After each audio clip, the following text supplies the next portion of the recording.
All right, now, Iranian President Hassan Rouhani has urged Pakistan's Prime Minister Imran Khan to take decisive action against terrorists on Pakistani soil. Now, Hassan Rouhani's remarks came in a telephonic conversation with Imran Khan. Rouhani has also told Imran Khan that Iran would cooperate with the Pakistani army and the government to eradicate these terrorists. Now, Hassan Rouhani had said that Iran knows exactly where the terrorist groups are located in Pakistan, and his country is in fact waiting for Pakistan's action against these groups. Now, in reference to the Khash Zahedan road terror attack, Rouhani told Imran Khan, and I quote him here, "We are witnessing many terror attacks by terrorists who are unfortunately located on Pakistani soil, and in dealing with these terrorists whose existence is clearly not in favor of us, you and the region, and we are fully ready to cooperate with the Pakistani army and the government.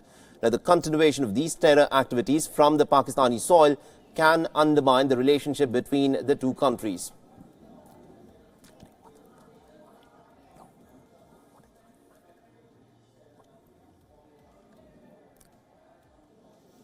All right, so we'll get you the details about what is in fact unfolded between the Iranian Prime Minister and Iranian President and the Pakistani Prime Minister. But meanwhile, let's go back to the other story that we were tracking about the third surgical strike mystery that was in fact unveiled by Home Minister Rajnath Singh. Now, this, of course, is a question that has been doing the rounds in the corridors of power after the Indian Home Minister referred to it while addressing a party gathering in Mangaluru. He said that India has in fact struck back at Pakistan, not twice, as is quite well known. After the Uri attack, there were the surgical strikes that were done immediately afterwards in 2016, and there was also this airstrike that India carried out in Pulwama. But there was another strike which Rajnath Singh had been hinting at, which it is not very clear as to which strike that he was referring to. And to add more perspective on this, I have our senior political affairs editor Kartikeya Sharma, who's joining us over the phone line.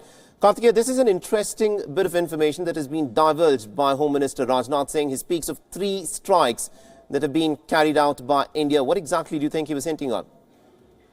I think, Rajnath Singh is hinting at the fact that some secret strike took place, which was neither acknowledged by Pakistan nor acknowledged by India. And I think he made 2 references. One reference was, I think, 72 hours back, I think one of the election rallies these days. And there was another reference which was at that point of time when one of the attacks had taken place. So within a span of a year, I think a year and a half, Home Minister has twice referred to this. So, the possibility is there might have been unacknowledged cross-border action which neither Pakistan nor India wants to acknowledge it. But what is strange here is that generally unacknowledged strikes are never spoken in public. Now, Mr. Rajnath Singh is saying that there was a strike, but he was not going to say much about it.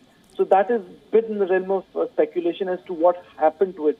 There were surgical strikes during UPA, but no one spoke about it. Absolutely. Now, there was a surgical strike, a deep surgical strike earlier in 2017.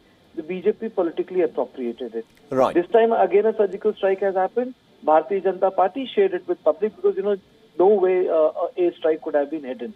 So, in between, when you change the paradigm of operations or the language of deterrence and the way you are going to go for a cyber operation, and in between the Home Minister say, I think some clarification is required. What sort of surgical strike is he talking about?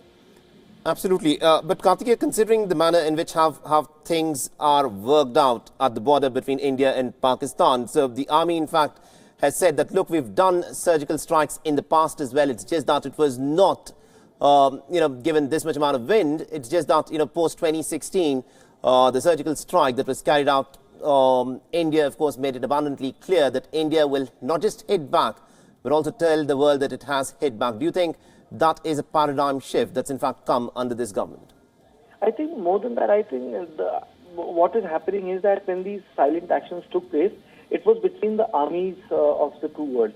Now, what is happening is that by this, you are hitting at the Pakistani state itself. It's very tough to humiliate a state. The state will always hit back. So if the humiliation is not known to the public, there is no stigma. So, the action can take its own time. People can take time to respond. Institutions can take time to respond. that is why Pakistanis had to scramble their fighters the next day itself. They were targeting Indian military installations because the humiliation was so deep and big that Indians had not hit in the Pakistan-occupied Kashmir. They had actually hit deep inside Khyber Pakhtunkhwa. You know, that's the sovereignty of the nation. Right. So ultimately, it boils down to that. So once you have changed the language, one has to see what sort of engagement you will find yourself in. But in this case, Right. I think the message was that not only we will do it, but we will tell the world that we will do it again and again. Absolutely, indeed. We'll have to leave there. Thank you very much indeed, Karthikeyan Sharma, for joining us and getting us the insights into this third mystery strike that Rajnath Singh alluded to, although this is a strike that India has chosen not to politicize and put out in the public domain.